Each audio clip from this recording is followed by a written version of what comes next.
സന്ധ്യാസമയത്ത് വീട്ടിൽ ചെയ്യാൻ പാടില്ലാത്ത കുറച്ച് കാര്യങ്ങളെക്കുറിച്ചാണ് ഇന്നത്തെ വീഡിയോ. ഈ കാര്യങ്ങളൊക്കെ ശ്രദ്ധിക്കുന്ന ഒരു വീട്ടിൽ തീർച്ചയായിട്ടും സമ്പൽ സമൃദ്ധിയും ധനാഗമനവും ഒക്കെ ഉണ്ടാവുന്നതായിരിക്കും. വൈകുന്നേരങ്ങളിൽ വിളക്ക് കൊളുത്തുന്ന സമയമാകുമ്പോൾ ചെയ്യാൻ പാടില്ലാത്ത കുറച്ച് കാര്യങ്ങളുണ്ട്. അപ്പം അതൊന്ന് നോക്കാം നമുക്ക്.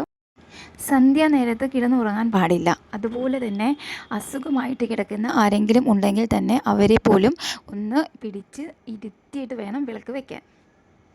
അതുപോലെ തന്നെ സന്ധ്യാനേരത്ത് മുടി വെട്ടുകയോ അല്ലെങ്കിൽ മുടി ചീകി കെട്ടുകയോ അതുപോലെ തന്നെ നഖം മുറിക്കുകയോ അങ്ങനെയുള്ള ഒന്നും ചെയ്യാനും പാടില്ലാത്തതാണ്.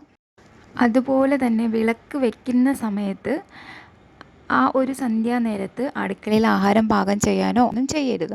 വിളക്ക് വെച്ച് ഒരു അരമണിക്കൂർ അല്ലെങ്കിൽ ഒരു മണിക്കൂറിന് ശേഷം അടുക്കളയിൽ പോകാം.